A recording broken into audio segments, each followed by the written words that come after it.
Shalom, my name is Daniel Goldstein, and today I'll be answering the question, what is God's requirement for meeting with Him? Well, in Orthodox Judaism, the requirement for making contact and staying in communication with God is through keeping the commandments and through prayer. These are the main vehicles of communicating with God and meeting with God.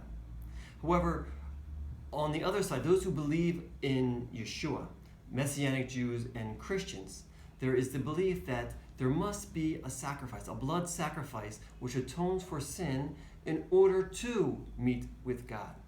There must be an intermediary. In Orthodox Judaism, there is no intermediary. You yourself, through prayer and keeping the commandments, can meet with God. So today I want to be answering the question, what is God's requirement for meeting with Him? And now, according to the Torah, I want to see, does the Torah really teach that we need a blood sacrifice in order to meet with God? So, as we look at this week's Torah portion, which is called Acharei Mot, which means after the death of, and it's found in Leviticus chapters 16, 17, and 18. And we want to look at one verse in chapter 16. Leviticus chapter 16, verse 2 says this, "And the Lord said to Moses, tell your brother Aaron that he shall not enter at any time into the holy place, inside the veil, before the mercy seat which is on the ark, lest he die. For I will appear in the cloud over the mercy seat." Now, in this verse, God is speaking to Moses, and He's giving Moses instructions about how the high priest, which at this time is Aaron, his brother, how he should enter into the Holy of Holies. Now, the whole chapter of Leviticus 16 deals with this issue of entering into the Holy of Holies. Now, it was only one day a year that the high priest could enter in. That was on the Day of Atonement. So this is basically what the whole chapter of Leviticus 16 deals with, the Day of Atonement.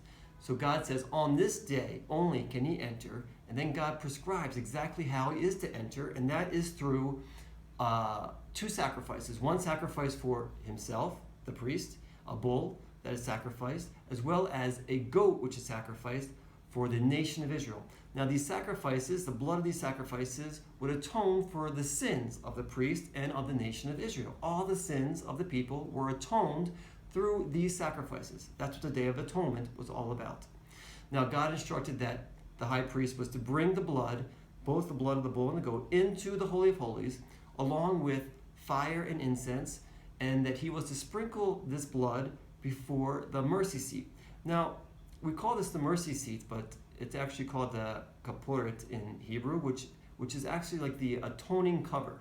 That's actually what it means. This is basically the lid of the Ark of the Covenant. The cover of the Ark of the Covenant was called the kaporet, which is the atoning cover. Now, it's interesting, and I believe it's significant, that this is the place where God instructed the blood to be brought to. This is the place of atonement, and this is where God Himself would appear over the atoning cover. So at the place of atonement was made with the blood. Now, I believe this is the first concrete evidence we see that there must be a sacrifice in order to meet with God. Now, we see this verified more in Exodus chapter 25, where God gave Moses the instructions for building all the tabernacle, including the ark, and that's what we're dealing with in Exodus 25, along with the atoning cover, the mercy seat.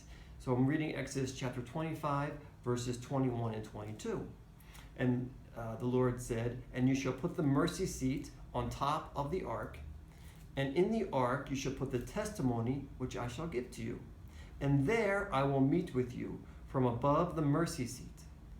From between the two cherubim which are upon the ark of the testimony, I will speak to you about all that I will give you in commandment for the sons of Israel." So God was clearly saying that at the place of atonement, above the atoning cover, is where God would meet and speak with Moses. Now, I think this is significant, again, that God is confirming that it is at the place of the atoning cover, the place of atonement, that God would meet and speak with Moses. Now, we continue to see something similar in Exodus chapter 29, which doesn't deal with the mercy seat. However, it deals with this issue of meeting with God. It answers this question: what is God's requirement for meeting with him? Now, in Exodus chapter 29, we read about the Tamid sacrifice, which is the continual burnt offering, the continual sacrifice. And God instructed that 2 lambs be sacrificed every day, one in the morning, one in the evening. These are 1-year-old lambs. This was a forever, perpetual offering, every morning, every evening. Now, God said this in Exodus chapter 29, verses 42 and 43. It shall be a continual burnt offering throughout your generations at the doorway of the tent of meeting before the Lord, where I will meet with you to speak to you there. And I will meet there with the sons of Israel, and it shall be consecrated by my glory. So this is interesting because this is not the Holy of Holies. This is not the mercy seat. However, this is the outside altar in front of the tabernacle.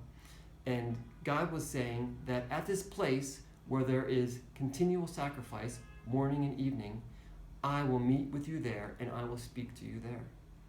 I believe we see consistently in the Torah that the place of meeting with God is through sacrifice. It is through a blood sacrifice, and there is atonement for sin.